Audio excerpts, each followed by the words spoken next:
আপনারা দেখছেন day two one news TV, খবর যেখানেই আমরা সেখানেই।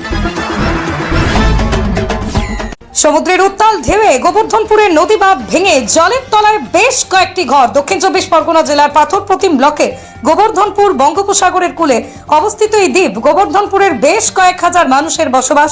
তবে মূলত গোবর্ধনপুরের নদী কূলবর্তী এলাকার মানুষের 12 মাসে আতঙ্কে থাকতে হয়। এই বুঝি নদী বাঁধ ভেঙে প্লাবিত হলো। গত বর্ষাকালেও গোবর্ধনপুরের নদী বাঁধ ভেঙে এলাকা প্লাবিত হয়েছিল, ডুবে গিয়েছিল শতাধিক বাড়ি। কি আতঙ্ক কাটিয়ে না উঠতেই আবারও এলাকায় প্লাবিত। গত বর্ষায় নদী বাঁধ ভাঙার পরে এখনো পর্যন্ত সেই বাঁধ ভাঙার পরে সংস্কার হয়নি, তার উপরেই আবার ঘাস সারতে না সারতেই ভেঙে যাচ্ছে এখনই আবার নদী বাঁধ। প্রতি কোটালেই জল উঠে প্লাবিত হয় এলাকা। আজ দুপুরের কোটালে বা নদী বাঁধ ভেঙে আবারও এলাকা প্লাবিত হলো, ডুবেছে বেশ কয়েকটি বাড়ি। এলাকার মানুষ চাইছে ভাঙা নদী বাঁধ সংস্কার হোক।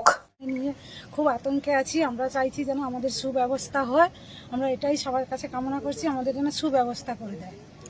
কখন থেকে জলগুলো ঢুকছে? এটা কাল থেকেই জল ঢুকছে আমাদের এখানে।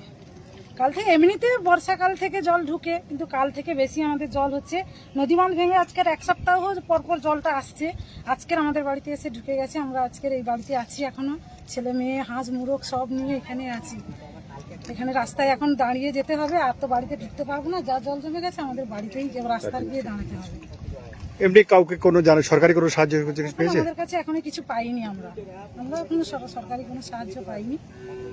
আপনার নাম? আমার নাম অর্চনা মাইতি, গোবর্ধনপুর বাড়ি। স্বামীর নাম রাজু লোচন মাইতি।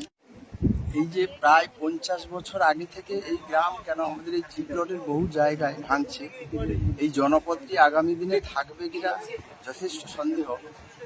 আমরা মনে করি 50 বছর আগের থেকে যে অভিজ্ঞতা, এখানকার মানুষের একটা অভিজ্ঞতা আছে এখানে কিভাবে বাঁধ তৈরি করলে এই সমুদ্রের ঝড় তুফানকে রক্ষা করা যায়, কিন্তু কখনো গ্রামবাসীদের মতামত কিংবা গ্রামবাসীদের অভিজ্ঞতা কখনো নেওয়া হয় না।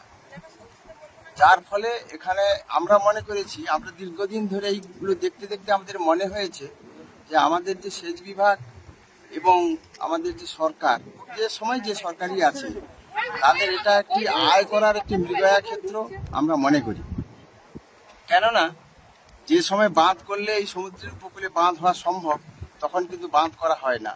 যে কোটি কোটি টাকা নিয়ে হাজির হয় ঠিক এই সময়ে, যে সময় বর্ষাকাল, যে সময়ে ঝড় তুফান বেশি হয়, যে সময় মাটি নেওয়া যায় না, সেই সময় এসে এরা হাজির হয়। শুখা মরশুমে এরা আসে না।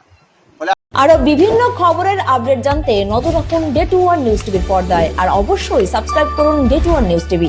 আপনাদের একটি সাবস্ক্রিপশন আমাদের কাছে অত্যন্ত মূল্যবান। ধন্যবাদ।